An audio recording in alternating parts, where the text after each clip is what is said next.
Hey everybody, I'm Nico. And I'm TK. And this is The Shattering, which has the most hardcore name for any X-Men arc ever. Especially for something that's just a bitchy fight between your family polycule.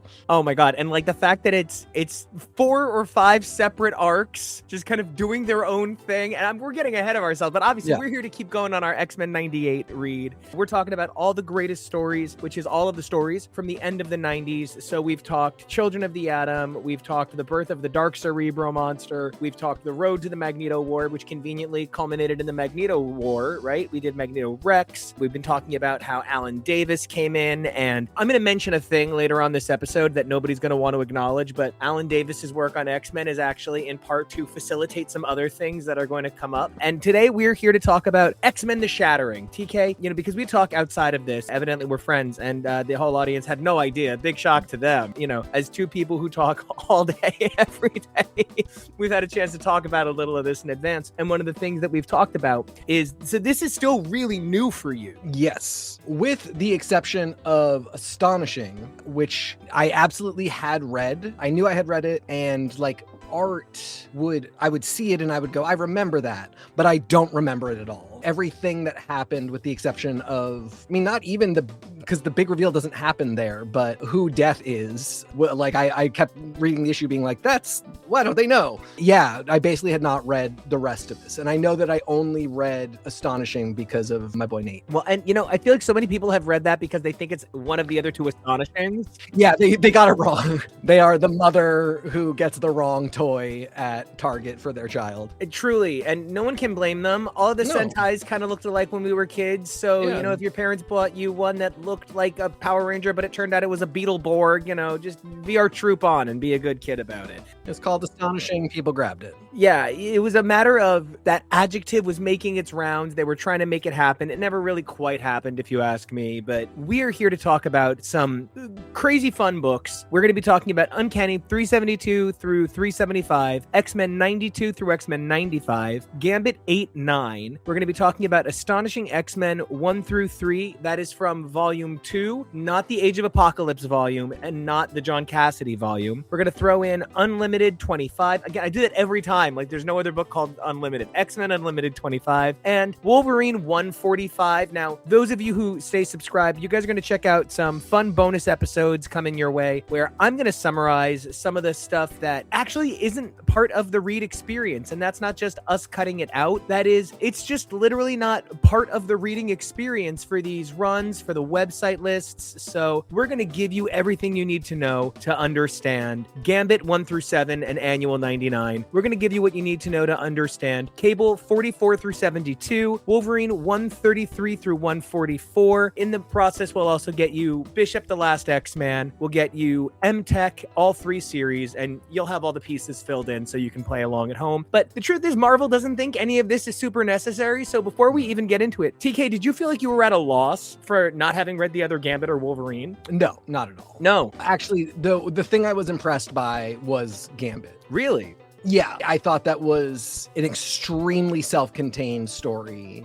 Okay, yeah. And I think it is sometimes really tough for writers today to get asked to loop in a story and then have it be accessible to people. Comics really functions in that way nowadays, where if you didn't pick it up at 1 and start reading all the way through, you are a little bit screwed. Yes. I fondly recalled an era where sometimes I would go to the comic shop and pick up issue 8 of a book that I had never read before because it was part of an arc. And sometimes I would get into them, sometimes I wouldn't. But I would complete the arc and then I could decide if I maybe wanted to continue with that book or not. I love that. I think that is really what we should be trying to get back to if we can help it, because, I maybe think that the Claremont days of every issue could be somebody's first issue. So say everybody's first and last name, their code name, their powers, and every relationship they have could get heavy. But there are issues where I don't get people's names now. Yeah. And when in this last year, the X-Men run that had us fall off wound up being so many new kids and so many books, it was kind of easy to get them all interchanged. It's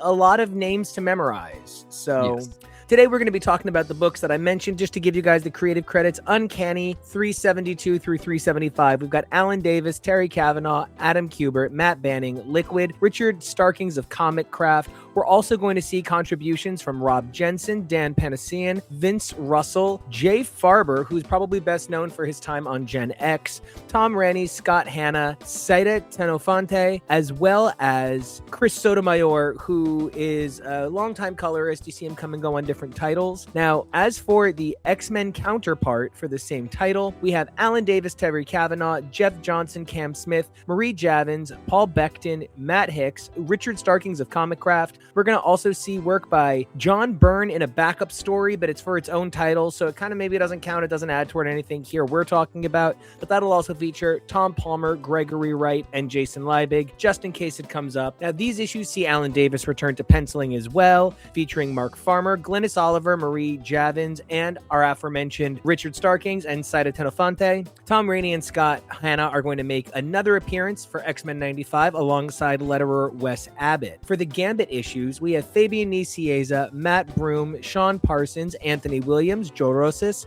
Gloria Vasquez, Richard Starkings, Liz Apagradis, and Troy Piteri. Moving over to Astonishing X-Men, we got Howard Mackey, Brandon Peterson, Tim Townsend, Dan Panasian, Liquid, John Babcock, Steve Bucalato, and Dean Kubina. From there, looking at Unlimited, we've got Joe Pruitt, Doug Monk, Mark Texera, Sal Regis, Marie Javins, Jessica Ruffner, Sharp Font, Paul Tutrone. Interestingly enough, the backup story, the letterer is uncredited. Moving over to Wolverine, Eric Larson, Lionel Francis Hugh, Dexter Vines, Marie Javins, and Comic Craft. So many names, so many creators, a lot of people. I left one person out because, it's okay to cancel creators. We're going to talk about these works. We're going to talk, because, honestly, like, there's cancel culture and then there's responsibility reality. And sometimes when what you've said is posted online, it's just kind of easy to point to. And so we can kind of point right at it and say, it's okay to leave out some names, right? Anybody super concerned, you can hop onto Marvel Fandom and find out who we're talking about, right? So this whole thing is born out of Professor Xavier is being a super jerk, and everybody's kind of having a moment with it. Everybody's kind of reacting to it. And I think it's really interesting because I feel like this era really is about Xavier being like a super jerk, and it makes the other times where Xavier is just like a regular jerk a little bit less exciting. One of the things that's crazy is 372 is 8 issues from the Revolution, and it is 20 issues from New X-Men, and it's change after change after change. How was this jumping in? So Professor X is being personally, to his friends and family and students, an asshole to talk to.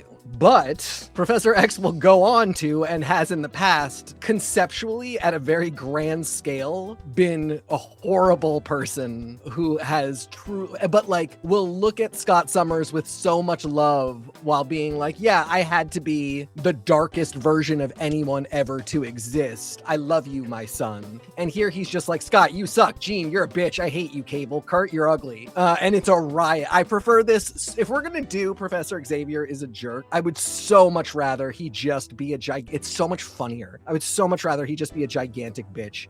I do not like when he's like, yeah, what I thought was the computer's gonna work better if I enslave it, but it's fully sentient, and I know that. This will be great. I love you guys so much. That's why I enslaved the sentient computer. I hate that. That drives me nuts. This hilarious.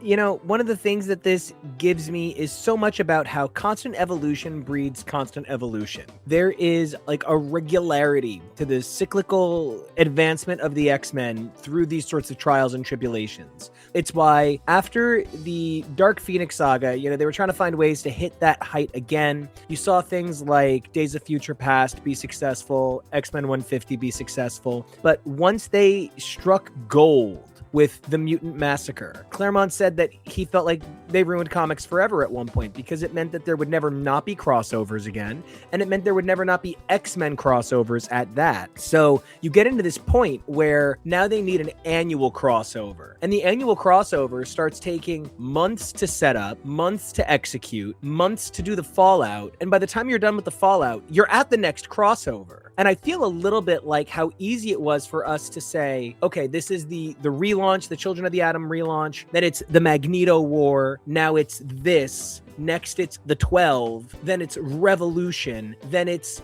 Maximum Security and Dream's End, then it's New X-Men. Like, really, we do get into that. That's sort of every couple of months. You can just restart. But New X-Men is where it stops. In some ways, because New X-Men is where it stops for New X-Men. But for the rest of the books, they're rebooting constantly. Yeah, but they stopped doing as much. Like, you can't read Uncanny and X-Men in this era separately. Yes. Literally, you can't do it. You're only getting half the story. But they gave Grant Morrison a silo because he's just too grand. But you actually can't read any of the other books without reading New X-Men. Yeah, yes. So, like, that's the only book that's immune to the curse. So...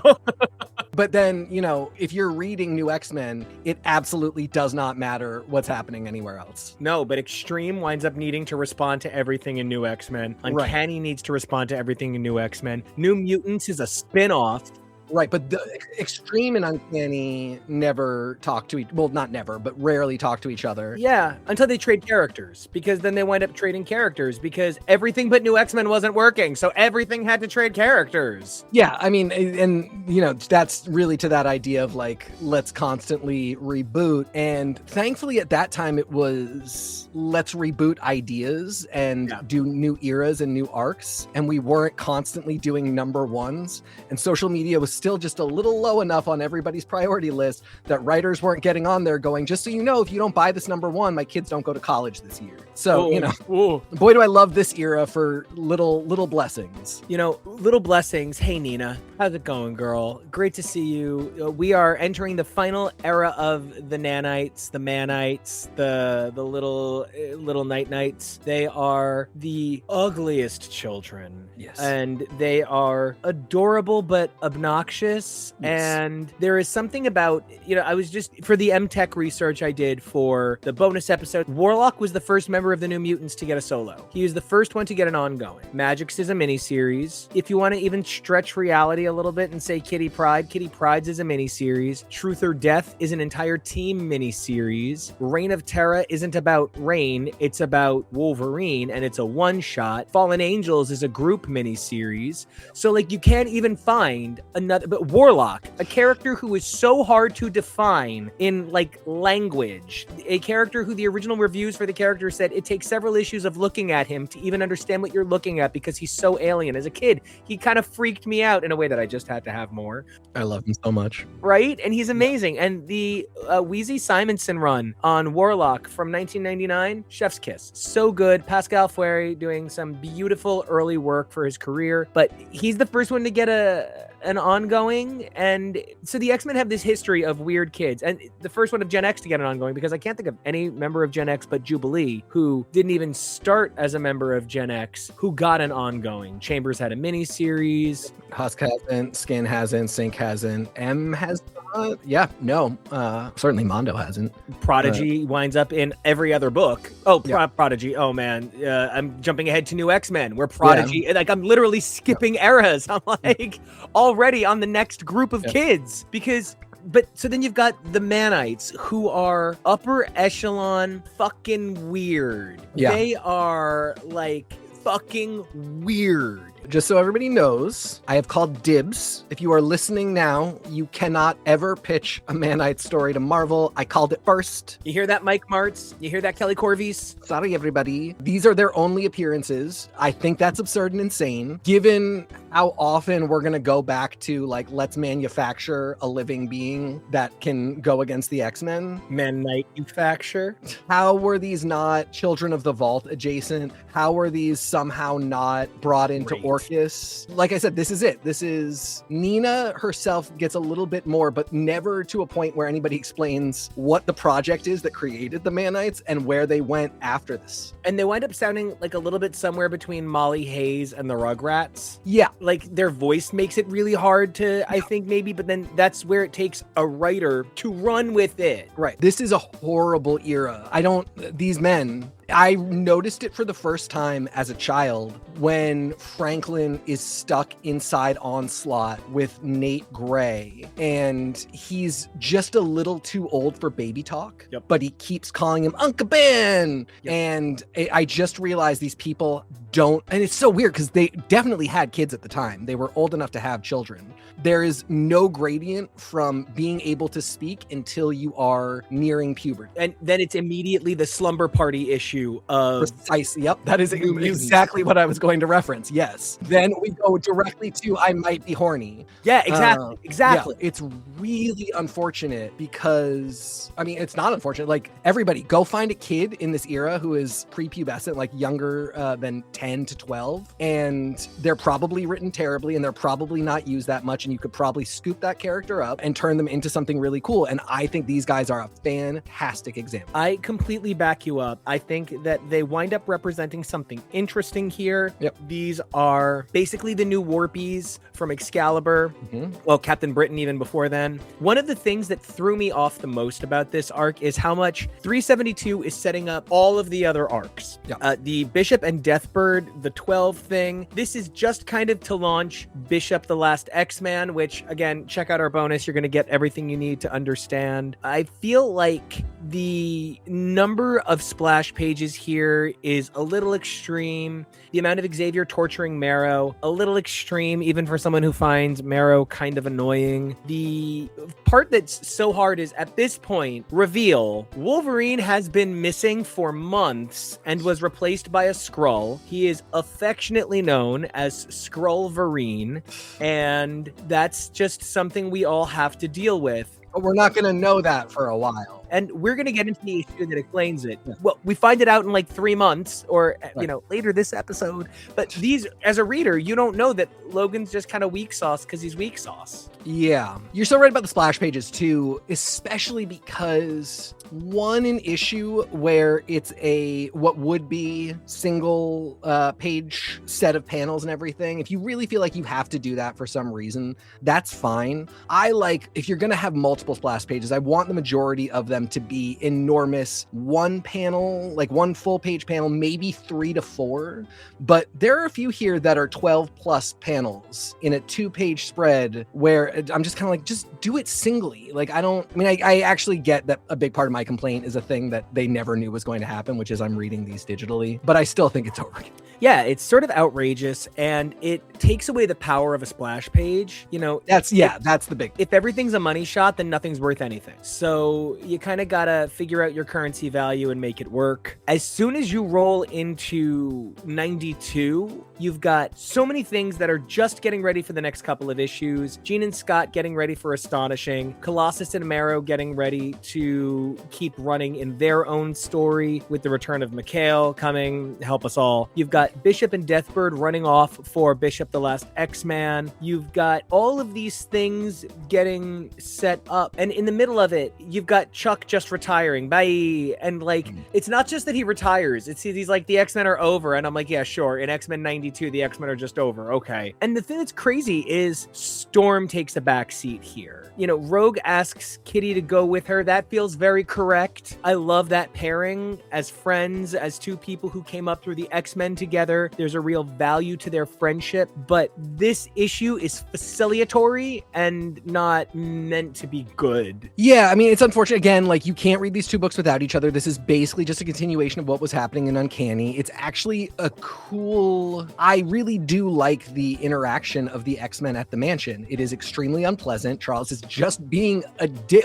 he is just an unpleasant person to talk to. Again, we're not dealing with any of his war crimes, his galactic level evil shit that he sometimes does. This is literally just, why are you being so mean? Why are you so difficult? I cannot stand to be around you. And him saying, it's my house, it's my team. If you don't like it, leave. And everybody going, okay, I will leave because you're such an asshole. You want to come with me? Yeah, we're going. You want to come with me? Yeah, we're going. Love that. That is dynamite character and family dynamics. It is just, I probably would have put that all in one book. Yeah. In one issue. I probably would have, it's a little, like Bishop is fine. That's like 2 pages per issue. It's not a big deal, but there's just going back and forth on this stuff. And then, you know, changing, especially artists, because Adam Kubert is doing an absolutely bang up job. Who do we have on this one? Jeff Johnson, a guy who I just don't recognize by name. Yeah, and the art is, you know, he's the strongest. And so, like, it's a jarring disconnect. Yeah, I feel like the main thing that wound up happening at this point in, because I almost said winds up happening, because it's still happening now. Mm-hmm. They want to get to some shiny numbers. So Eric Larson's Wolverine run goes a little bit longer than makes sense. And you get some issues where you're like, oh, you just really want it to be at 150. You get some stuff where they want to keep these numbers balanced so they can get to 380 and 99 to click over the Revolution at 100. Isn't it so wild we can't even get to 10 today? Truly. And, you know, I wonder how much just keeping the legacy number under it kind of makes a difference for me. Sure. Because it kind of does. But at the same time, I'm not thinking about this upcoming run of Daredevil, which I'm so excited about. I'm not thinking about its legacy number. I'm thinking about the fact that they're telling me there's a legacy number of covers for number 1. Mm-hmm. There is, like, seriously 392 covers for number 1. And I think they're making it sound like some of them are just like actual sketch variants, like someone sketched them.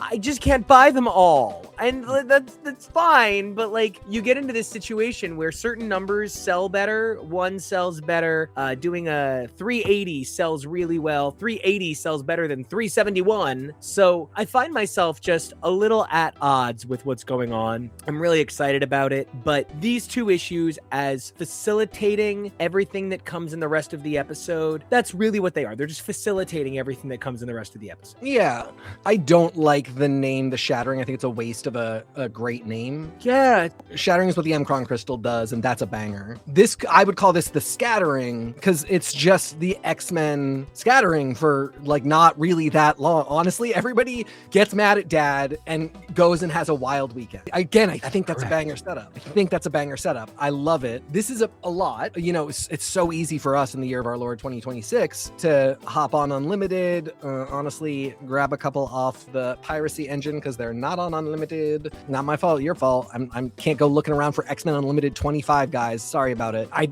was not at all reading at the time. I imagine this would have been a bit tough to pick up the pieces of The Shattering. I completely agree.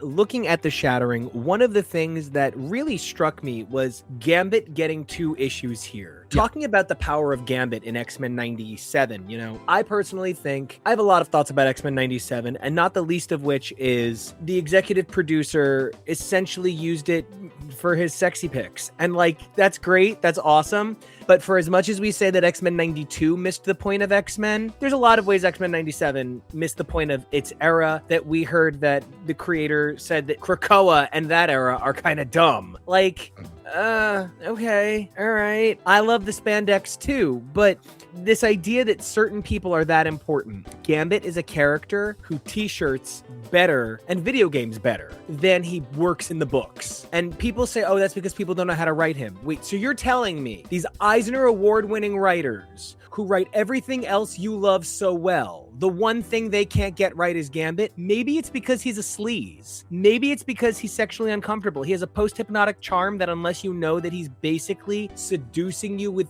magic, you don't have the ability to resist it. Maybe the fact that he chooses to charge playing card like some kind of creepy dealer in Vegas. Like, there's things about him where he's not the world's worst character, but he is not the promised one. And for him to be the only character to get like an actual solo arc in The Shattering, because he was the only one with a solo book at this point, that's interesting. Yeah, I mean, everything you're saying is true insofar as, like, reflectively, if we're really being honest with each other, he's not that great a character, and I've never seen anybody write him in a way where I'm like, damn, that's a great character. There's aspects of him being a part of the X-Men that are cool, him being married, like, his and Rogue's being one of the few unbreakable romances, and how that has played out sometimes, to me, is very good. Usually Rogue is carrying him if the book is good, because even the great writers are not writing Gambit that well. They're writing Rogue great, they're writing the marriage great, but Gambit himself isn't that great. All that is 100% true, and yet people respond to this guy. Do you all have terrible taste? Do you maybe all have terrible taste? I don't have terrible taste. I don't really respond to Gambit. I don't either. And that's, I even respond to like the costume of Gambit, like the sexuality of this long, thick man who wears these spandex outfits and I guess a plastic duster. Completely implausible metal boots that cannot possibly sneak into an IHOP at midday. But No. sure, do your thing. Yeah, it's so weird. Gambit, not the least bit hot to me at any point. I'm gonna fight you there because, Okay. yeah, a dude with red eyes, that's kind of sexy. Oh, no, don't get me wrong. Sure. I just I can think of being a kid and seeing some, chesty Wolverine, some chesty, a Marvel swimsuit issue. I'm looking at Cyclops, I'm looking at Wolverine, I'm looking at Colossus. I'm 6 to 10 and I'm like, uh-oh, we're gonna have a problem here. Never with Gambit. And a lot of people say Gambit was their sexual awakening. He was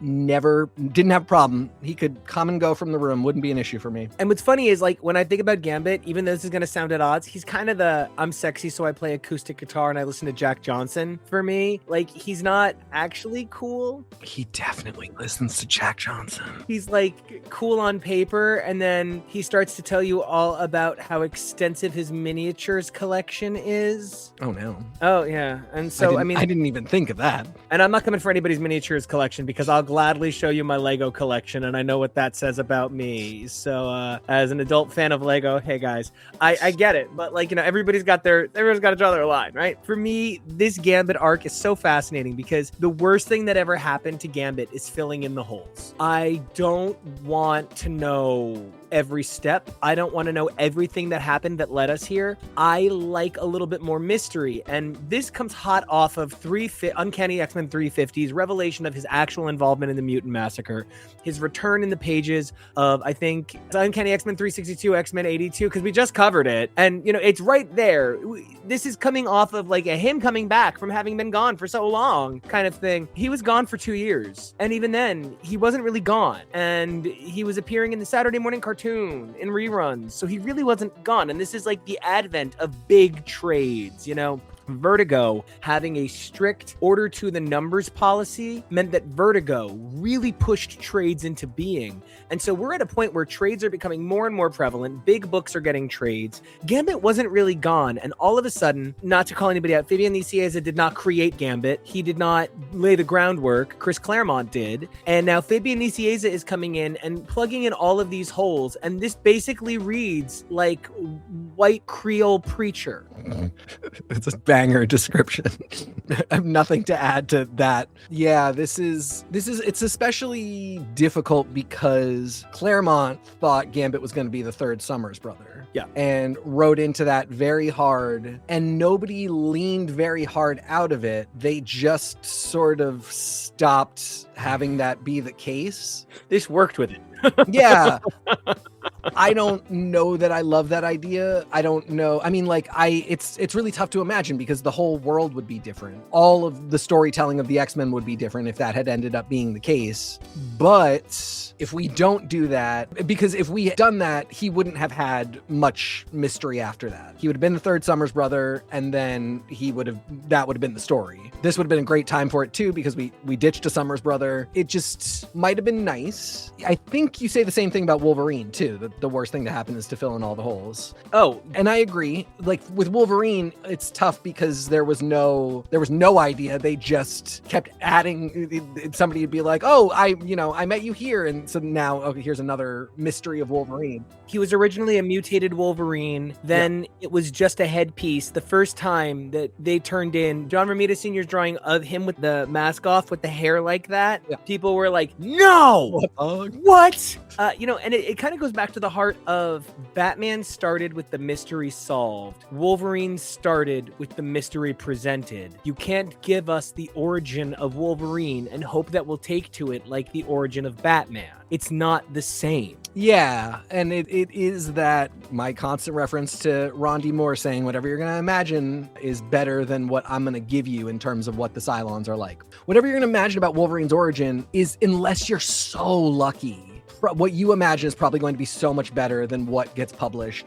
And in the case of like Wolverine Origins, that wound up being true. In the case of Romulus, that wound up being true. Sometimes somebody will be like, oh, there was a period in the 20s where Wolverine was blank and it's a great writer. And you're like, that's a really cool story. Great to know that about Wolverine's history. But it so rarely can be canonically important. It's just like, yeah, he's over 100 years old. Of course, he had a cool adventure one time in 1945, whatever. Gambit is now suffering before Wolverine, because we're starting to answer Gambit questions before Wolverine questions. And I guess this is presaging that this just isn't going to work for Wolverine either. None of these answers to Gambit's mysterious past are particularly interesting. They're not horrible, but they're not particularly interesting. In our bonus episode, you'll find out some of those answers. Like the whole, he was rescued by this force in Alaska. The actual reveal there takes 3 of the 10 issues it plays out across and then never comes up again. Yeah. And it's not super satisfying. I think Jason Aaron did the best sort of like the Wolverine stories you didn't know between the moments.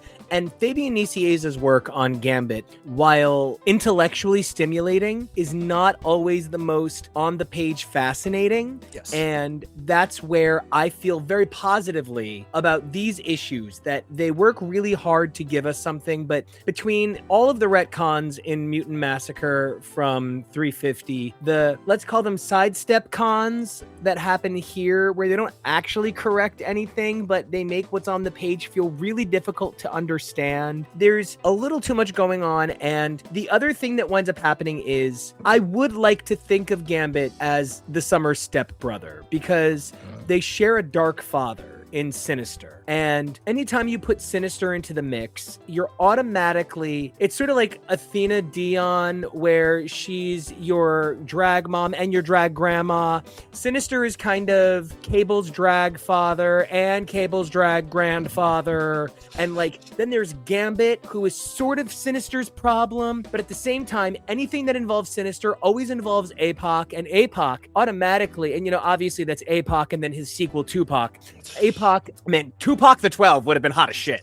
APOC winds up giving us one of the worst eras of Gambit ever. Really, truly, Gambit as Death is just absolutely terrible. And that's coming from me, Pete Milligan super stan. You know, the reality of this movement of Gambit is not motion I love, but, you know, not every amazing piece of score has nothing but perfect movements. I don't think most people can sing all the movements of Rhapsody in Blue, but it's still one of the best pieces of music ever made. So you just kind of got to take your Gam City in Blue and love the parts you love. One of the really wild things that these 2 issues did was remind me constantly that this idea of Sinister clones would have been really good to reference in Krakoa. Mm-hmm. I know their clones come from kind of a different place, but for one thing, this issue just, everybody talks about how they're not, I'm not the original Scalp Hunter. That guy's dead. I've been cloned 1 billion times. Sinister being such a huge part of Krakoa and creating bodies of people to put them back in being such a huge part of Krakoa. This was just a really kind of important thing to reference. Again, Scalp Hunter being one of those people, Sabretooth having an enormous part in Krakoa that was sort of siloed, but could have played in all this. This era is a forgotten well of stuff that I can't believe didn't get reference. Yep. This is a really good example.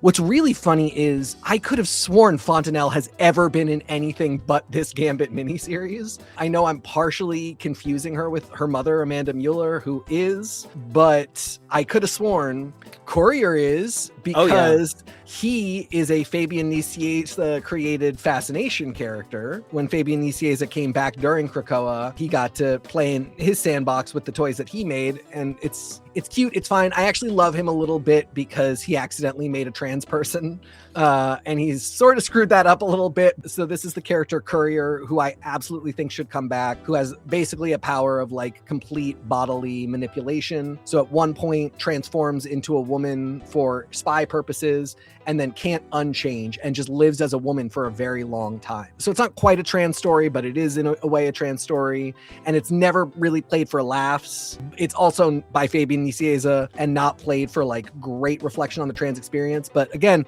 free character, guys. Like this is an interesting one to potentially use, who did come back up during Fabian Nicieza writing Cable, where it's Man Cable and Kid Cable in Fall of the House of X. Yeah, I mean, there's just a bunch of interesting elements here, and this is Gambit's part of the weekend away. After he's yelled at Professor X, he's gonna go try and get some tools to figure out what the hell is going on.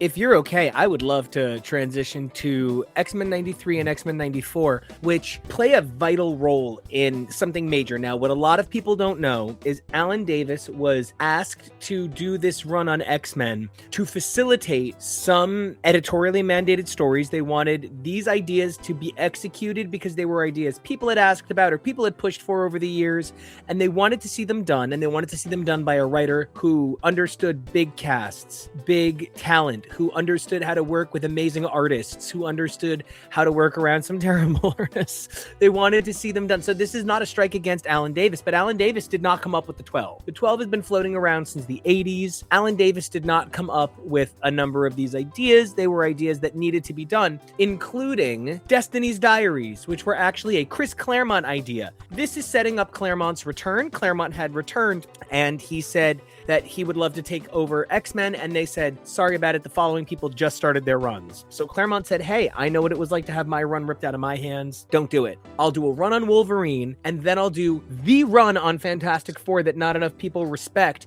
Anybody who wants to say that Chris Claremont hasn't invented anything important since he came back to Marvel, you guys owe him Valeria. So he invented Valeria. Deal with it, you know? And so something cool but important, question mark. We'll find out sometime in the next 60 years, maybe. I don't know. I mean, One World Under Doom, Valeria literally winds up kind of important. And yeah, but will One World Under Doom be important come 2 years from now? Well, let's see how Doomsday does, shall we? And so I want to say that, first of all, there is so much in X-Men 93 and X-Men 94 that I think is fucking A+ banger, okay? 100%. I think this 2 issues sets the stage for 20 years of storytelling, and not enough people appreciate it. It's like Pete Milligan only read these 2 issues and then wrote his entire run. There is so much good here. Rogue, Nightcrawler, and Kitty, they are working in great tandem, even though Davis is kind of writing like it's 10 years earlier. Mystique is maybe a little... Mystique is written a little stupid, where she's like, I'm going to tell you guys about my secretest identity. Like, that's a little stupid, but I can forgive it. The Sunfire stuff here is super important to Rogue later on, as a matter of fact, because she has Sunfire's powers for like 5 years. And he gets involved in the Gambit Apocalypse story. So this sets that up. The Alex and the Living Monolith stuff is going to be important in the 12. Polaris winds up important in the 12. There is so much here. This is like somebody made me the biggest Uncrustable ever. That's that guy. That guy made me the biggest Uncrustable ever. And just really wanted me to have all the good peanut butter and even the jelly. The actual story itself is a B. But what it means, what it does, what it attempts to be, I give that an A. What's so funny is the things that I noticed were a bunch of things that aren't important, and I wish they had been. Like, he writes really well. For one thing, he does some really good Rogue family work, and I'm always here for Rogue family work, but I feel like it does often get paved over. So, like, I loved those references where she's, to me, Mystique is a little bit trying to brag to her daughter who she wants to impress, and that's why she says, like, yeah, I'm that billionaire. Oh yeah, I was also that model. I just sort of shapeshift whenever I want to. And so I love that. Also, just gotta shout out the art. Alan Davis just is such a treasure. I love the way he draws everyone. Really, truly knows how to draw a figure like no one's business. Yeah. Yet another example of somebody who can draw a woman, but it's not sexualized. The way that Kitty interacts with this storyline and finds the diary that was made for her. Am I crazy? That doesn't really come up that much ever again. It's interesting because what winds up happening is the revolution sets things up, but then quickly there are so many gears and mechanisms that get into place. Like, Kitty is given a break from the stories because they decide to kill Colossus, and they decide that's a great opportunity to give Kitty her break. And then Psylocke kind of gets this ingenue role early and extreme, but that that's quickly cut short. And she's supposed to come back right away. But in order to uphold dead means dead, Colossus leaving Kitty out in the cold. Kitty doesn't, that's a reference to the fact that she's in the snow on that cover. Kitty doesn't come back to replace Psylocke in any way. So there's, I don't know, the mechanisms here get a little out of control, and it does not play out the way I think Claremont had originally intended. So Kitty finds this Destiny diary that does introduce the 12. So that's really what it is meant to do. But it's a book that Destiny knew that Kitty was going to find in the future and left for her. It's a book of Destiny stuff for Kitty specifically. And I just, that has never come up again. I would... you could not have let me near the Marvel offices in the last 30 years if I was aware of this. Like, how was this not in Whedon's run? How was this not part of Marauders during the Krakoa era? Great call. It's just cool. Like, it's a great idea, and it's perfectly serviceable for introducing the idea of the 12. But also, Destiny and Kitty never interact during Krakoa. Destiny had this moment where she knew something just for Kitty, and how cool would it have been to have her say, like, yeah, I sat in a room and did my Destiny future thing, and all I could see was you, and all I thought about was you. I'm now going to either meddle in your life or be your cool friend or anything. None of this is the fault of Alan Davis. Alan Davis is doing a great job. This Lorna stuff, I maybe could have done this for 2 pages. It's a lot. No, this Lorna stuff is my favorite. We wind up getting a person wearing an image transducer pretending to be Lorna, having internal dialogue as Lorna, who's not Lorna. Come on. Sure. Yes. That's the worst writing in the world. It's so good. It's just a lot for... I don't really even know the payoff, because like part of it is she keeps being like, Alex is definitely dead, but I don't think he is, which of course he's not. He's in Mutant X, which the book only notes 1 time across 2 issues. Probably a smart thing to do it twice to get people to maybe read that. And I know she's going to be in the 12 and be one of the 12, but I don't understand the purpose of this being here other than for Nightcrawler to eventually go back to them and say, hey, Lorna's having a rough time, which to me could have been a page, not a series of them. Lorna's having a tough time. Lorna's having a rough time throughout the entire history that we've all known her. We should give our friend a break. So yeah, I mean, it's not bad. I just didn't really understand it, and it was a lot. And what's funny to me is the thing that gives me the most pathos and payoff from this arc is just how deep he's able to get into the psyche of all of these characters by mostly just skating over it. He's not really digging into these characters in any meaningful way. He's not actually giving us a powerful look at these characters in a way that significantly changes them. He's not painting them with a beautiful brush. He's not delving into their psychology. What he's doing is saying, even if you are a casual fan, these are things you should know about these characters and be able to talk about readily. And he's doing it with such mastery. Alan Davis, for all of the ways that I feel like the way he leaves Uncanny is bullshit, the way he quits because he just is tired of working with Claremont again,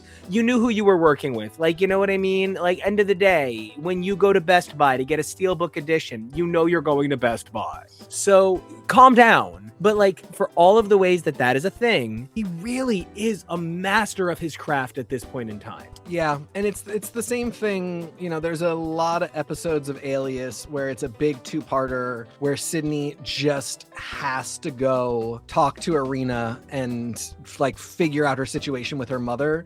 And I love them, but they're a lot. And then there are episodes where Sydney and Irina just go on a little adventure and it's silly and stupid and fun. And those kind of end up being the most developing of their complex mother-daughter relationship. And I bring that up specifically because I've always thought it was so unfortunate that just timing-wise, whatever, there was never an opportunity for Lena Olin to play Mystique. Lena Olin, who plays Irina Derevko in the show Alias, for anybody who doesn't know, she is older, even at the time she might have done it, she's older than Mystique could ever really look, but she's gorgeous, and just Irina Derevko has the exact vibe of Mystique, where she clearly loves her child child, but maybe not more than she loves herself, and definitely not as much as she loves war crimes. And that's a blast. That is a great vibe to play for a character. They had a lot of fun with it over 5 seasons of Alias, and writers like Alan Davis write Mystique and Rogue moments very similarly. This is not one of those times where they're freaking out at each other, where they're having to have these really long, intense dialogues.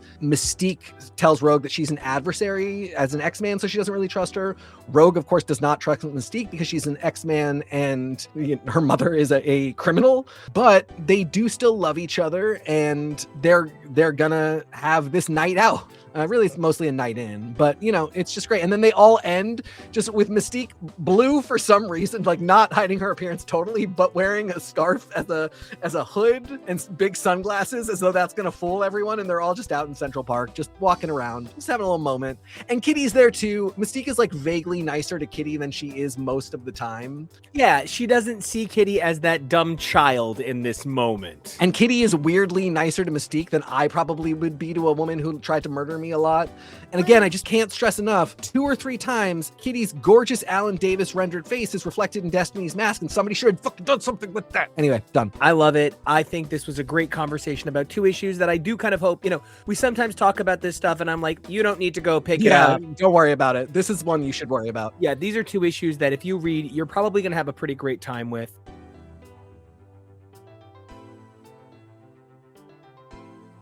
I'm going to put out there, I don't like Mikhail Rasputin stories. Nope. He feels like somebody said, what if Colossus was even buffer outside of his metal form and had all of Ileana's powers? And a ponytail. Yeah, he's just sort of a reality sorcerer. And this tries to explain his reality sorcering as not his powers, as an entity riding him. It's an attempt to give us something about Marrow, since Marrow and Colossus should have a connection, because Mikhail was connected to the Morlocks. I almost said the Marrowlocks. Gotta go. She was connected to... I can't do this anymore. The ponytail! So Mikhail was connected to the Morlocks. Marrow was a Morlock. We get actually some Sarah as a child in Gambit as well at this time. There's so much going on here. We get a little bit more Deathbird and we get a little bit more Living Monolith, but the real thing we get here is Marrow has a nice day being beautiful. She fully pulls in all of her weird face stuff, and a weird extra from Mallrats named Zone hits on her and then is a bigot, and then there's Callisto, and then there's Mikhail, and now Mikhail wants to resurrect Ileana, and Colossus is like, no, and then there's a weird possession moment, and Marrow relives her childhood trauma, and all of it was so much more interesting when it was the plot of My So-Called Life that I just can't, like, where was Colossus having an overdose, and out of nowhere, Marrow's mom, Callisto, having to come in and save her during the party? I mean, it's a little too teen drama for me. Who's the Jordan Catalano here? Who can't read? Gambit. Yeah, true. 100%. Yeah, so again, the Shattering, everybody yells at Professor Xavier, and again, just goes away for the weekend. This is Colossus and Marrow's weekend away. Yep. It's nothing more than that. This was also where, listen, nobody's personal business is my business to know, but Adam Kubert, I know you are married. I know you have children. I do not believe that you have never had a sexual thought about a man. And I don't believe that. Primarily, the one that always sticks in my mind that I will never forget, that I had a gay awakening for a second time while fully being a homosexual, to Ultimate Beast in the pages of Ultimate X-Men. Oh God, yes. Probably the most beautiful man in comics. But this is the same thing here. I mean, it's Colossus in these early pages. Listen, I'm not a feet person. I'm really not. They're disgusting in real life. But Adam Kubert drawing an enormous man with a hairy chest and his feet out. You are not 100% straight. Don't you dare lie to me. And he just draws really hot big men. That's the highlight of this issue for me. The rest of it is, again, it's just like, once you realize what's happening in this whole thing, which is, again, everybody's weekend away, this is not the weekend that I particularly care about. I'm glad that they had it because, sure, everybody left, so they did too. And I guess I would like to be aware of what's going on. But yeah, I mean, I really felt like if the storyline from Krakoa about Mikhail Rasputin Rasputin cannot interest me in the least. And folks, spoiler alert, simply did not. Probably we're not going to get one prior to that that's any better. Was not wrong. Go back to the mansion, everybody. And part of what makes it so tricky and so difficult that you never want to like give any creator too hard a time is it's a big picture. Yeah. It's, trying to pull together so many threads of so much storytelling to try and build an arc, to try and build something that people will be able to read and enjoy that satisfies so many requirements. I think they wrote themselves into some really tough positions here where you didn't have a lot of choice. It was a lot of everyone is awful and you have a responsibility almost to work around the fact that Colossus seems to find himself surrounded by younger women all the time. It's not necessarily always lascivious. It's not necessarily always sexual. This one really is not. And huge credit to them. He's just looking out for Marrow. It was a little weird and unfortunate because Gambit is obsessed with looking out for Marrow. Again, not sexually, very paternally. Yeah. And in the scattering issues, just is like, no, Marrow, you can't come with me. Colossus steps in. I actually think it's great. This just is not the adventure I would have put Big Brother paternal Colossus and Marrow into after everything that Marrow's been through. Colossus has been through a lot too, but it sort of is irrelevant here. The idea that he's gonna weirdly pick up where Gambit left off and taking care of a kid, I actually think that's a really cool idea that isn't ever mentioned at all, but he takes care of the kid. That the adventure is, let's talk to my big brother who sucks big and has never in my issues. Mystique and Rogue, you're constantly wanting to see how the mother-daughter relationship is playing out. It's so complex, it's so tough.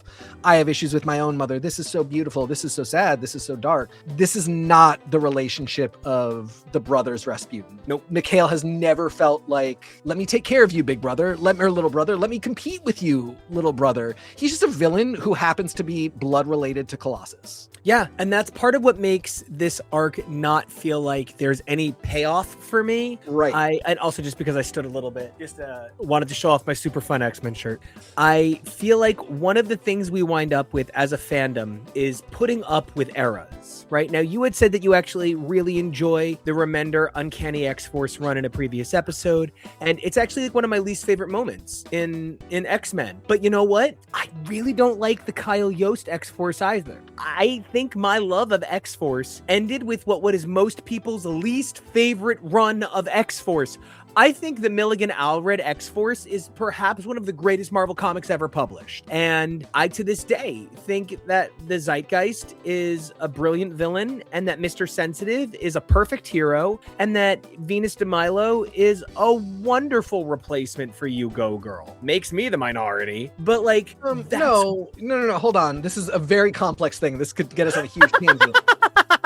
That is an Ecstatics run that has the name X-Force, and it is an amazing addition to the Ecstatics canon. Well, but it's originally X-Force. They only renamed it. Yes, because it is technically X-Force, we can have this conversation. But no, I mean, for real, yes, if you're going to say, no, we have to rank every book that has the title X-Force, yeah, I actually would put that one at the top too. Yeah. That is the best. But if you're going to rank every book that is X-Force, that book is out because that is not the X-Men's Wetworks team. Okay, you know what? In that same regard, yeah, there's that run of Astonishing that's essentially Exiles. Yes. And I'll put that in the same camp, right? Or no, it's Extreme. It's Extreme X-Men. It's basically Exiles, where they get gay Wolverine, who's gay with gay Hercules. Yes, there's a run of Astonishing that also does stuff where Cyclops kisses Bloodstorm. Yeah, but I know what you're talking about. From your necks!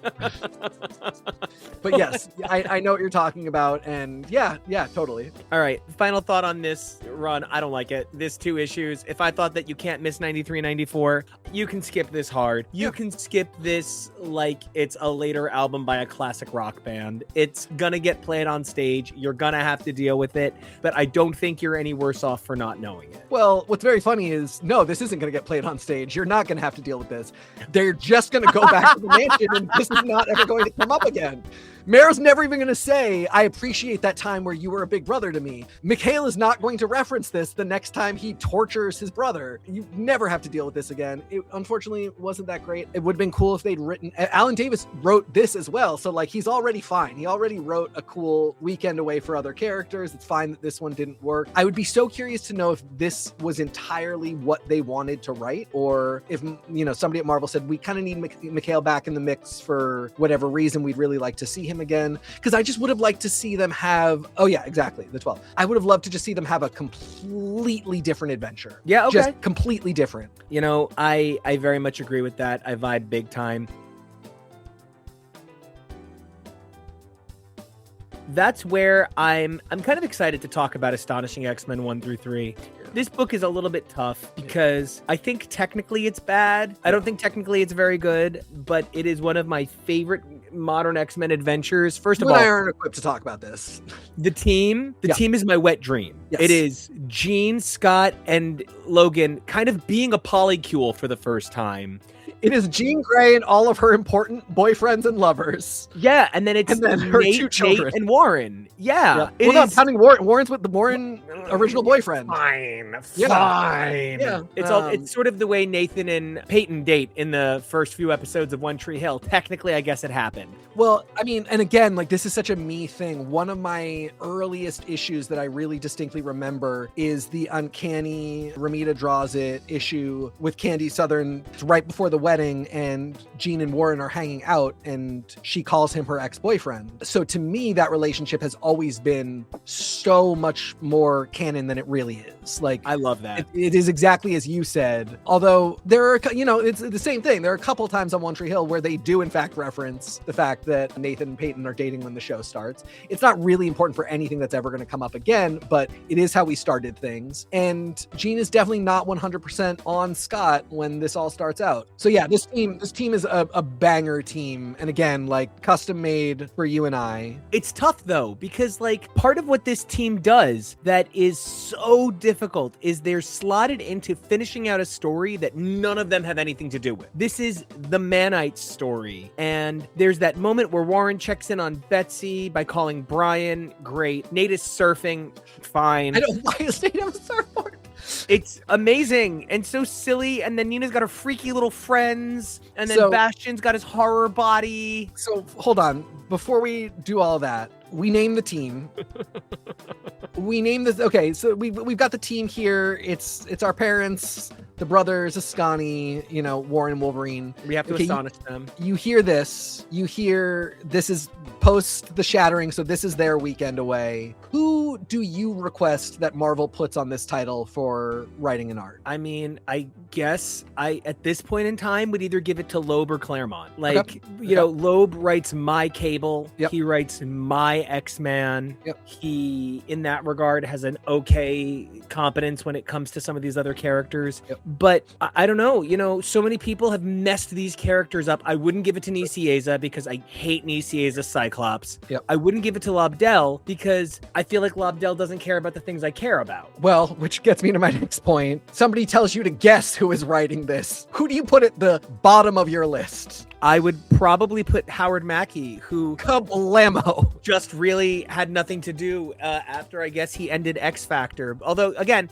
Mutant X will be in a bonus episode, so everybody keep those ears peeled. Howard Mackey would be at the top of the list of people I would guess did not write this if you asked me to guess who wrote this. He would probably be at the top of my list of people who I would ask should not write this. My Howard Mackey stuff is mostly because of you, Ghost Rider, which is why I was like, is Nate on a surfboard because you wrote Ghost Rider? I don't know. I cannot think of another reason why this is happening. But yeah, I mean, you said the magic word. It felt like there's just no way Howard Mackey cares about this monumentous occasion. The only thing that could have made this a bigger deal is if Rachel was also on the team. Yeah, at this point, I think she's technically out of canon. Yes. At this point, she got kicked out of Excalibur 75 and just never came back. Yeah. And I love your idea of Claremont. Who knows? I think he doesn't like Cable, and I'm sure he doesn't like Nate, but I would have been interested. He gets grumpier and grumpier, and who knows where he was at this time. So maybe he would have been cool with it. Yeah. I mean, there is one point where Cyclops says, you worry about stuff like Jean. And Cable's like, yeah, she's really good at her job. And he goes, no, I think it's because she's your, like, you are our son. And I think it's because she's your mom. And he's like, focus on the mission, Dad. But no, he doesn't say Dad. He says Scott. And that is basically the only thing that we get that touches on this insane idea that they're there with their two sons doing a mission. And I just, Alan Davis was so busy. I would have swapped. This is exactly what I would have done. I would swap these. Howard Mackie can go write the Colossus Marrow story, and I would have put Davis on this, because then maybe we would have gotten two separate mentions of the fact that this is the most insane family dynamic of all time playing out among just a weird story that, as you pointed out, they weren't really a part of. Part of me really loves that. Part of me loves the idea that they are okay, I guess we're just going to go clean up everybody else's mess. But also, they were simply not a part of it. So it's a little difficult to connect with and to connect them too. And part of what makes this work so well for me is that it's paced like 3 issues. Yeah, really. This is a perfect 3-issue story. They really understood that they were writing 3 issues. Yep. They really understood that they were working with a very specific story constructed in a very specific way. So often the best books are so good because they were given the room to grow. I think about that we have been ingesting a lot of anime in the last couple of years. And I'm really right now, I'm really into Hunter x Hunter. And one of the things that I really love about it is the first arc is about hunting, and then the second arc through forever is about Nen. And it's totally different. I love that room to grow because it reminds me of X-Men. The first 66 issues are about this group of kids being this group of kids. And then everything after that is about the state of mutancy in the world. And giving something the room to grow is beautiful because that's how Saga has gone on for so long, right? I'm starting to, I need to look at it, but I wonder if Saga is the longest ongoing book by a male-female partnership. I would love to know, because until then, it was probably by a male-female partnership, Yeah. And so I'm really excited when books have the opportunity to grow. But, one of the books that I found myself really excited about was The Many Deaths of Layla Starr by Ram V. And one of the things that made that, illustrated by Philip Andrade, that made that so fucking powerful for me was that it's 5 issues. Yeah. That's it. And people compare it to Sandman. They compare it to Unwritten. They compare it to Alan Moore. They compare it to some of the biggest books of all time, because what it does in 5 or 6 issues is extraordinary. And I think about what you can do in 3 issues, what you can do in 5 issues, what you can do in 10 issues. And I'm so impressed when somebody says, I have this much room, this much space, fine, I'll do the thing. One of the things that I thought was great was every single character we named. Jean, Scott, Logan, Nate, Warren, Bastion, the Nanites, Death, who we didn't even name yet. Yep. Every one of them gets character development and page space and pathos and perspective. This is an impressive 3 issues from somebody I don't tend to think of as super impressive, and somebody I don't tend to think of as super impressive in 3 issues. Yep, I don't necessarily agree that it's pathos or character development, but they get good screen time. Again, it's that thing of, this Nate is not only on a team, which the one thing Howard Mackie really repeats and gets right is that Nate is a solo character. The book is X-Man. He doesn't work that great with other people, but this is bigger than a team. He's with his parents, and that's just way too important.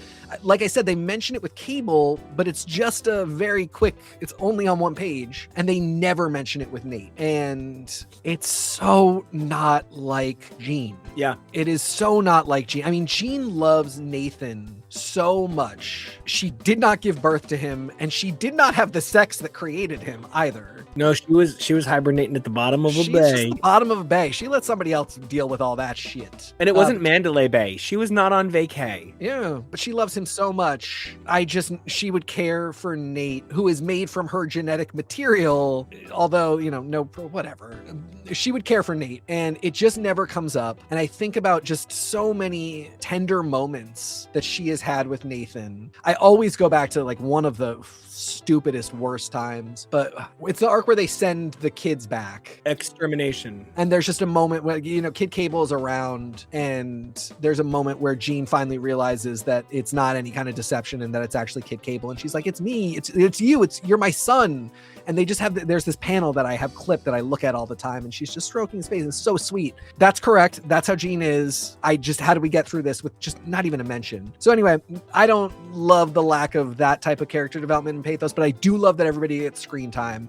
I do love that everybody like really has a role to play. This is a solid story. Weird outing, weird thing for this team to be doing at all, but whatever, that's fine. In a world where so many things, this, you know, this could have been a mini is the comics version of this could have been an email, and so many things could have been a mini, should have been a mini. To have something that is 3 issues where you go, that is exactly correct. That is as long as it should have been, and also as short as it should have been. Just to me, that's always like a banger moment for a comic at all. And then we kill Wolverine. Which is crazy. This long-standing character dead. How could this happen? Well, you know, we spend the next couple of issues figuring that out. I just want to point out all of the appearances of Skrull-Wolverine quickly.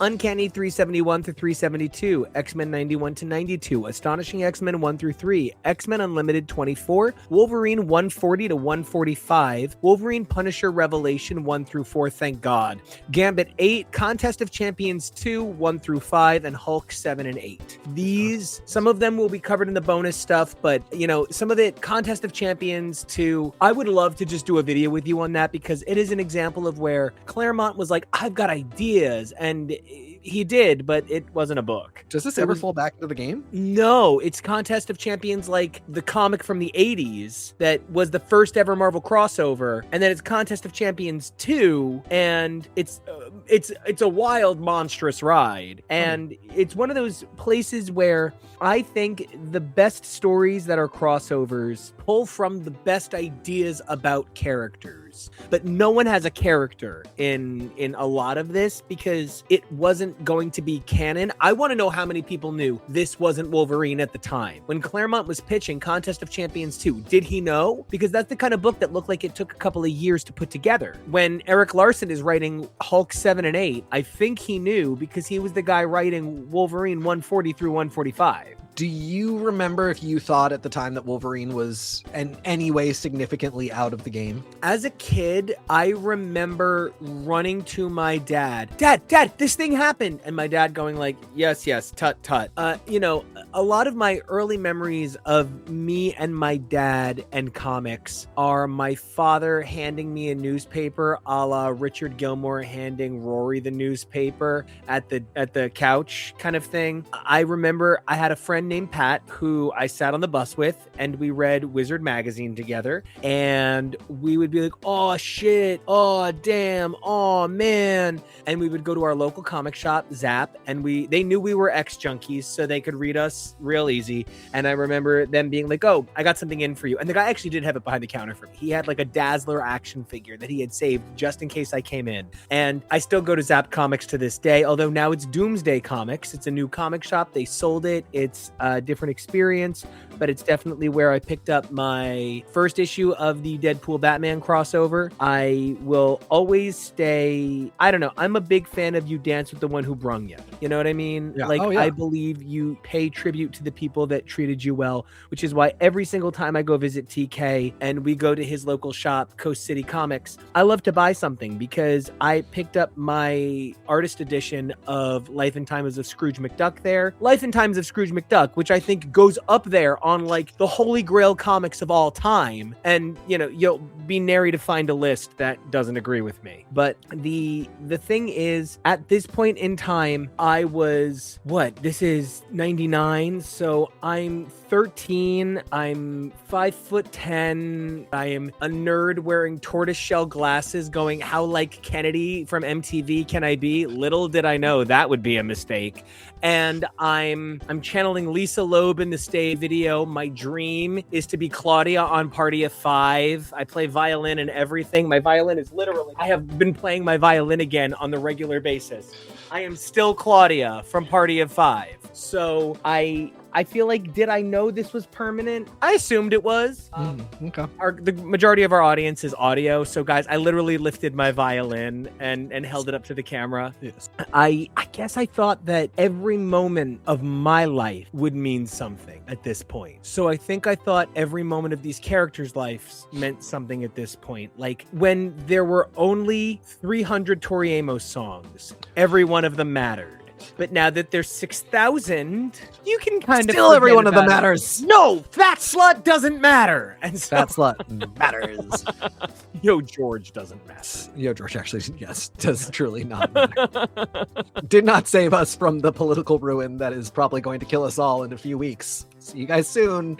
Hey, I'm hoping that she gets to release in the time of dragons. Truly. Okay, I was also like trying to reflect on other serious character deaths that you must have experienced. Or if you've been not yet, but obviously. I mean, like, well, you're going to, yeah. Well, and that one's gonna stick. But I'm trying to think like before this. Although you hadn't really been reading that much before this, had you? No, I jumped on when this series jumped on. Yeah. So you were not reading during the death of Ilyana. I had trades of it. So like starting when I'm like 8, 9 years old, my father was bringing home the handful of trades. So I had a Dark Phoenix trade. I had an Executioner song trade, an Extinction Agenda trade, a Mutant Massacre trade. I had a Fatal Attractions trade. I had something called Mutations that featured Beast becoming Beast, Betsy becoming Psylocke, and Warren becoming Archangel. I had a Blood Ties trade. I had some trades, but like I didn't have a Phalanx Covenant trade. I had the special, like they collected the multi-packs and sold it at like grocery stores, an odd job of all of the covers, like, you know, each issue put into a box. So I also had some loose issues.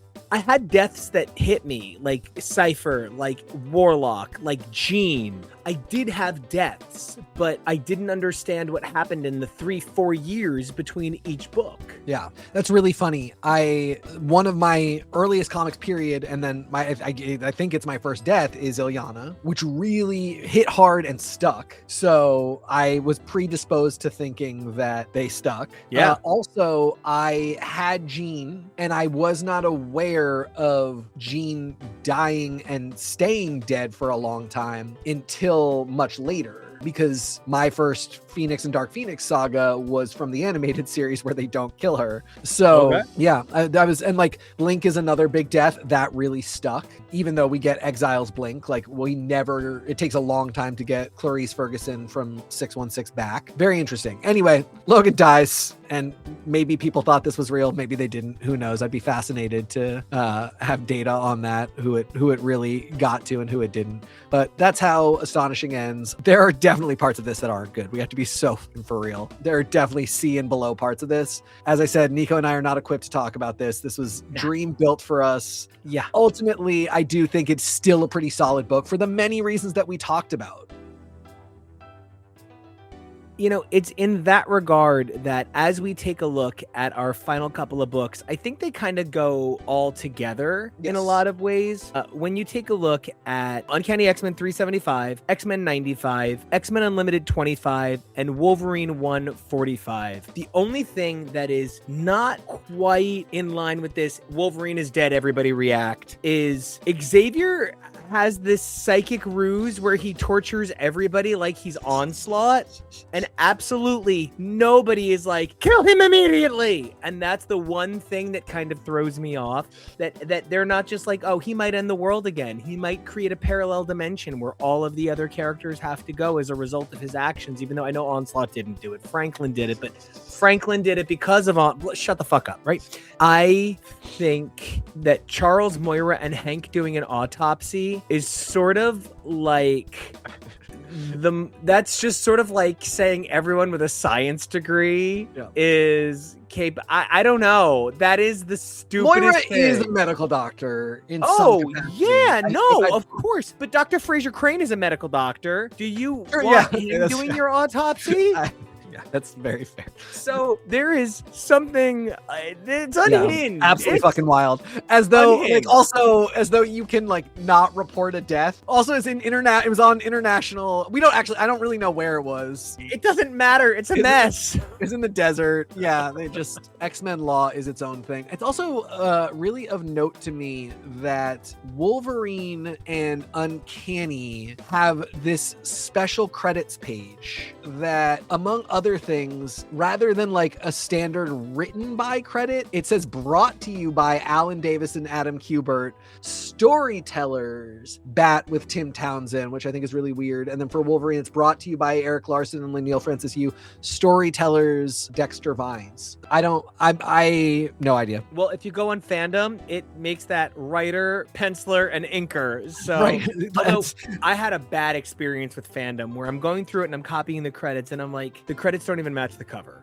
And so Marvel fandom, you guys kind of need to get your credits pages in order because there are some misattributions. And I don't know, these people made these books that made you a fan. They made the books that made you want to build this website. It's important to say when it's not Leonard Manco, it's Eric Canetti. So remember what's happening here.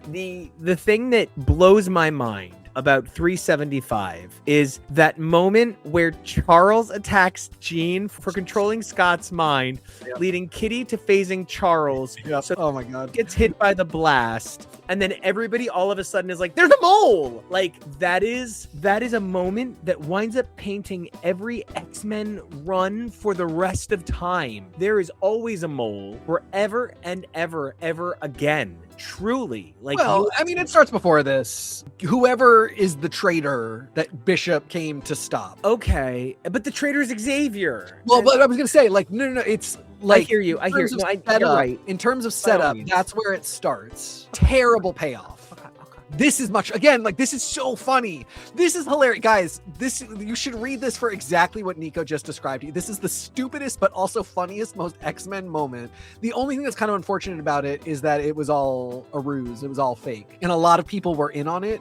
Weirdly, by the time Charles is like, oh, this was all fake, I was just trying to sort out the mole, he then is like, I knew it wasn't literally everybody here, so why did we just go through this exercise, you fucking weirdo? Yeah, I don't know, but it's very funny. He attacks Jean, who, again, he knows is not the mole. I think Jean has to be aware that he's doing it. What's never really clear is who knows what Charles was thinking. Right? Yeah. So it's a little sloppy, messy, and it's a little clear that by the time we get here, nobody cares. Because really the only point is Wolverine is a Skrull. Wolverine is missing. No, the actual Wolverine is missing, and the guy that they have there is a Skrull.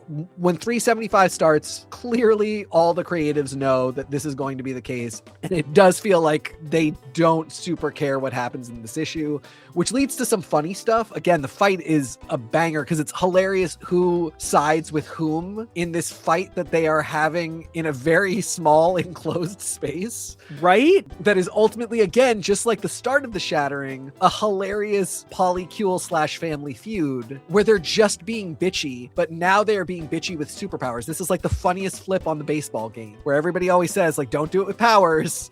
And then they all play with powers and it's just silly and everybody laughs. And then we get into whatever the stupid thing is.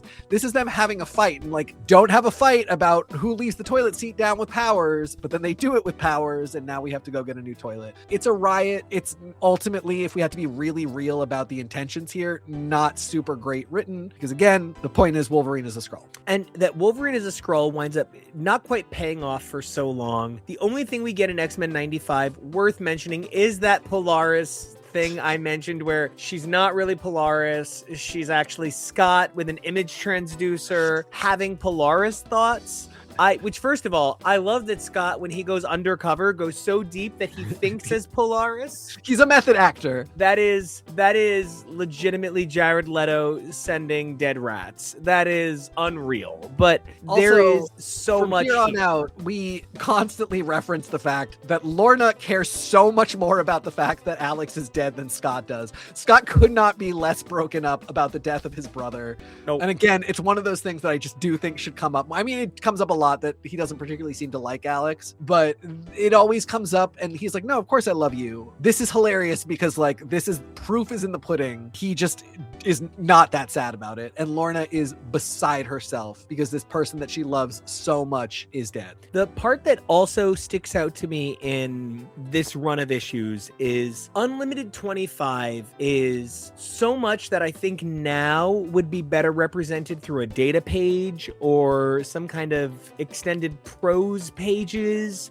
There is just a little too much of pointing to exactly what everybody's thinking that we all know they're already thinking. The word unlimited kind of means like think bigger, but this is thinking really small. And that moment where Marrow and Jubilee have a conversation is truly terrible because you don't want to compare Marrow to Jubilee. You do not want to do that. You do not take a Pop-Tart on the floor covered in mop water and compare it to a key lime pie. You don't do that. And that's having Marrow talk to Jubilee. Jubilee is, of course, the key lime pie. It's interesting here too because I sort of start to wonder how old Marrow is supposed to be. Yeah. Oh, great point. And like if she's way more of a kid than I thought of her as. It's also, you know, you brought it up earlier, like Kitty and Rogue hanging out makes a lot of sense. When I really think about it, Rogue cannot be that much older than Kitty. But she's got that gray streak, so everybody writes her like she's 40. I know, but she really cannot be. Like, I would not really be surprised if they're about the same age. Yeah. But let's say 2 years older than her, which sort of accounts for why Xavier would be so adamant that Kitty not be an X-Man at her age, but then just like totally take Rogan. Who knows? I don't know, but it's also not well written. The Marrow Jubilee thing could make some amount of sense. It's just not well written. No. I think that's really the bigger problem. I think you are right insofar as like you don't want to put those two together. Also, Wolverine has eyed Marrow as needing fatherly, big brotherly attention, but he's not her guy. It's Gambit and, as we have seen recently, Colossus. And I don't know. I mean, I actually might have liked this better if Jubilee had a stiff upper lip reaction to Wolverine dying and Marrow melted down about it. And Jubilee had to go talk to Marrow and say like, Logan wouldn't want this. And also like, go look to your big brothers. I just lost mine. I got to go figure this out. Yeah, but it's just not well written. None of these reflections are particularly, the whole point of the issue is everybody has a flashback of why they love Wolverine. And that's very nice and it's true, but they're not particularly well written. Even like the Jean Scott one, it's just funny because it would be written so differently now. But you know, it's Scott being like, wow, you really do like Logan, don't you? And she's like, you know, I love you, but yeah, he's so great. I don't even know how you would write that today. It depends on who's writing it because yeah, exactly. A lot of people write it poorly. Yeah, if it's Hickman, they're talking about it sexy, but if it's anybody else, they're talking about it like an episode from Cheers. I feel really invested and not invested in Wolverine 145. This is great because it fills in all of the gaps. It tells us which adventures were actually Skrullverine. It kind of plans out what happened that in that gap, the Skrull gap, where in Uncanny 370, there's that blackout and the jump.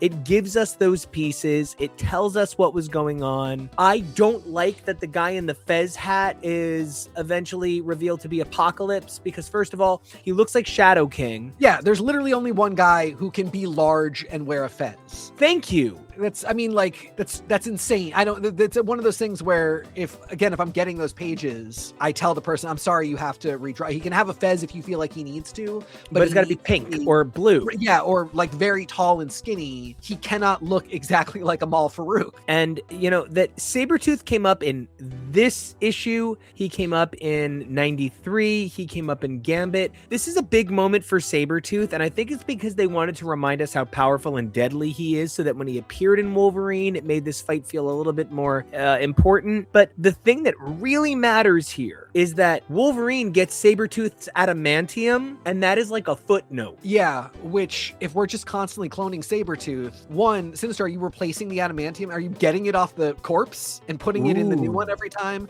Two, Apocalypse, just go get it from Sinister. Right? I mean, it's such a stupid quibble, but also like... Well, it could be that he psychologically wants to fuck with Wolverine by giving Wolverine Wolverine Sabretooth's adamantium to break him. You've got this piece of evil in you now, so now you're evil. Yeah, I mean, that's brilliant. I love that writing. But then say it. You just made that up. And there's this other part for me that's kind of a bummer. You didn't read 144, which is Hulk versus Wolverine. And then you didn't read Hulk 8, which is Hulk versus Wolverine. So this fight has been built up for 2 issues. The fight between Death, who is Wolverine, and Hulk. Because the previous one was Skrullverine. The previous fight with Hulk was Skrullverine. And now we're doing this fight again, but this time it's actual Wolverine as Death. And there's so many great kind of parallels. There's Wolverine versus Sabretooth, where Wolverine is trying to keep being a human, keep being a mutant, keep being a living creature, versus Sabretooth, who represents death and enjoying carnage. And then we see the flip of it. Hulk just wants to be left alone. He just wants to be a human being and a monster and just get to keep living. And the embodiment of death is coming for him. So there is a brilliant parallel that really exists within this issue. But the problem that it doesn't pay off at all is that this does not feel like the Shattering story. It is part of the Shattering, and it's part of what sets up the only thing that comes next, Apocalypse the 12. But what we're lacking here is the value of what Wolverine means to the X-Men for real. We got a lot of what Wolverine means to the X-Men in a kind of like paperback novel, basic little kid version of it. But the deeper meaning of who Wolverine is to the X-Men, the guy who pushed them forward, the guy who made them be a different team, the guy who does the hard thing when no one else wants to, that's not here. That's not on the page. So I'm a little disappointed because this is sort of a low point in a really good run of Wolverine. And it's kind of a low point in a really good arc of X-Men. Yeah, this is tough. I also don't know that I needed this. This might be me having just read so many comics that my brain can fill in a lot of blanks. I don't particularly care what Skrullverine was doing when he was Wolverine, where literally, as you pointed out, some of the writers might not have been aware that they were writing non-Wolverine. They just wrote Wolverine, so it does not matter that it wasn't actually him. Meanwhile, I actually still don't know that I understand what Death was doing with Hulk, why that fight was necessary for the story. Because Hulk at one point was Death for Apocalypse during Onslaught, so I don't remember that. It's like 2 issues, and so I think it's that Apocalypse just has to get the other deaths. Is like go break him for me. Okay, I don't know. I don't buy that. I don't think it's great, and it's that thing where you're letting me do all the work for them. Thank you so much. I love unpaid overtime. I mean, this is all just tough too, because like the lore is going to be so different. Like soon, even it's sort of like after the 12 doesn't really matter. I mean, like, God bless Morrison for starting Scott off as traumatized by the 12. Yep. But then, I mean, I really love that, and how that will then play into like ultimately Scott and Jean's breakup and everything else. But then after that, it really doesn't matter. We just do so much other stuff, and then we depower the mutants. Apocalypse comes back, and that Apocalypse does not care at all about the 12. Nope. And then none of the future apocalypses that show up care about the 12, to the point where, people don't like the storyline, so I get why it doesn't come up again, but it makes no sense for Heir of Apocalypse that the 12 doesn't come up at all. Not one bit. I think it's like really slightly briefly referenced in Krakoa, but like not in a way where that guy who says like, this whole time I have been planning for this situation that we're now in on this island, that guy was never like, do you want to know why I did that insane thing where I put 12 people together, some of whom I couldn't know existed because one of them was created in an alternate universe that I didn't know was going to happen, because who can know that Legion's going to go back in time and kill Xavier? Yeah, I did it because of this. Like, I don't know. Anyway, it's that is a thing that's a little tough doing this in retrospect, which is like stuff that big time doesn't matter really stands out, and you can kind of work with that in whatever way you're going to. But then little things like this issue of Wolverine that sort of don't matter to the Shattering and then don't really matter to Apocalypse the 12 really fail the reflection test of reading this stuff in the future. I agree. And it's one of the things that I am so glad that we're doing this. I feel like a bigger X-Men fan as we're doing this. I'm kind of glad we went back to our roots. Covering the Age of Apocalypse is so much fun. I had like Apocalypse the 12, Ages of covering Age of Apocalypse is so much fun. We're going to get to Ages of Apocalypse, Apocalypse the 12. This is the Shattering that sets all of that up. The thing that I am most excited about that I'm learning is how many stories are left unturned, but how much of their effect is felt throughout all of the books. Like we said, 93, 94 kind of defines elements of Milligan's run and also Extreme X-Men, which super influences Claremont's Uncanny, which goes on to influence so much that comes after it. This is a great opportunity to look at what we love about these comics, look at what we don't love about these comics, and not pass judgment, but establish a vibe. And it's so funny because the thing that I love so much is all the stuff that does not matter, that's left on the table that you could go pick up and play with. Again, like the nanites, like the fact that Kitty has a Destiny diary that was specifically left for her and what could possibly be in that. There's so many things that are in this era that, sometimes I say frustratingly, as I just mentioned, how is Apocalypse not more often being like, I bet you guys are wondering why I did that really crazy thing. That's frustrating, but all the stuff that's left there that I think it would have been cool if somebody had done it. I think it really could have enhanced the experience. I just get excited because that means that somebody still could pick it up again in the future. I can't wait. Again, I called the nanites. You can't have them. Well, of course, but I mean, anybody who wants to lay claim to the nanites, they're stronger, more intense, and as a rule on the X-Men, better. Don't worry, she's got help. Oh, that's their catchphrase. I'm obsessed. We're going to come back and we're going to talk about Epic Collection of Age of Apocalypse number 3. That's going to be most of the 2s that we haven't, all of the 2s we haven't covered, a ton of the 3s, maybe 1 or 2 of the 4s. So keep an eye out, look those up. You can find those issues. After that, we're going to come back and we're going to be talking about some part of everything about Apocalypse the 12. Now, some of it we're not going to talk about directly, but we're going to be covering in part or in mention. Oh man, this is such a list. Uncanny X-Men 376 to 380, some part or whole of Cable 73 through 78, X-Men 96 through 99, Wolverine 146 to 149, X-Men 26 Unlimited, X-Man 59 through 60, X-51 The Machine Man number 7 will get a mention, and then Uncanny X-Men Annual 99. We're going to polish off the Age of Apocalypse the week after that with Epic Collection Book 4. From there, we are going to turn our attention to The Revolution Begins. And we're going to talk about some of the stories that set the stage for what is considered the X-Men Revolution. We're going to be taking a look at X-Men 100 to 102, Uncanny X-Men 381 to 383, and Unlimited 2728. Keep an eye out for Magneto Dark Seduction 1 through 4 in that episode, as well as Gambit's Revolution issues 16 through 22 and Annual 2000. From there, we're going to take a look at Counter X with X-Force 102 on, X-Man 63 on, and Gen X 63 on, and then we got to figure it out. We got to figure out our read orders. We're going to keep going. No one's stopping. Nothing's stopping us. But man, there's a lot of books to cover after that. So we going to keep you guys on your toes just a little bit, but we'll be posting that episode list with a bonus just like we did for the first round of episodes to get you guys up through here. TK, this has been a marvelous, valuable experience that helps me be a bigger X-Men fan. I mean, I feel like I should be the one saying that you read this stuff, like, and I thanked you offline for this, but like, this is such a stellar collection of stuff. And like I said, I mean, like, there's just gems here ripe for the picking. So I'm stoked that this era that I was very comfortable saying, yeah, I wasn't around for it, and I don't super think it matters for me to read it. I mean, honestly, I still technically feel like that's true in terms of like understanding canon and stuff, which is the really funny thing.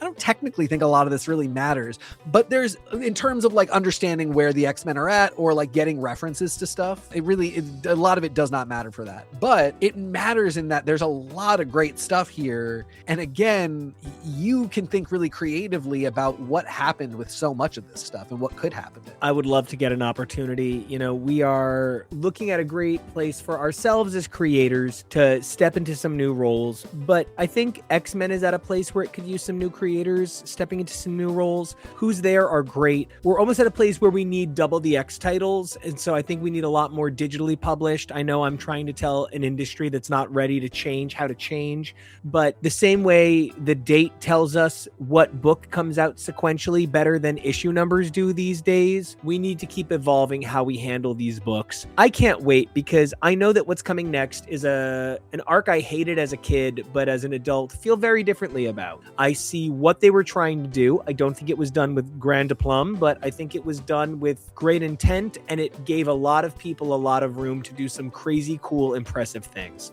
And until we come back, TK, I think you're crazy, cool, impressive. So tell me, where can everybody find you? And did you have any parting thoughts on this? You can find me on the socials at TK Accidental. I think I have quite said my piece on this one. Again, just so nobody forgets, nanites are mine. Leave them alone. And Nico, where can everybody find you? What are your final thoughts? My final thoughts are, this is a blast. I'm really enjoying revisiting something I read when I was 13, and then again when I was 20, and now at nearly 40. I have a very different opinion, and it's both more complimentary and more critical, but it's never negative. And you guys can check me out at Nico Action, NICOACTION. Check out the music you're checking out in the background at Nico Action Music, NICOACTIONMUSIC. But the thing I'd really love if you guys do is if you guys subscribe to our channels on YouTube and our podcast. So on whatever device you use to subscribe to podcasts, definitely subscribe to X is for Comics. Over on YouTube, it's X is for Show. Like, comment, and subscribe so we know what you guys think, so we can help make the show better for you. But the other thing you guys can do for us, number 1, stay safe. Number 2, be brave. And number 3, evolve daily. Who you were yesterday, that's the X-Men. Who you are today, that's X-Force. But who you are tomorrow, that's Ecstatics. And we cannot wait till you go, girl, with you. So until then, Venus to Milo.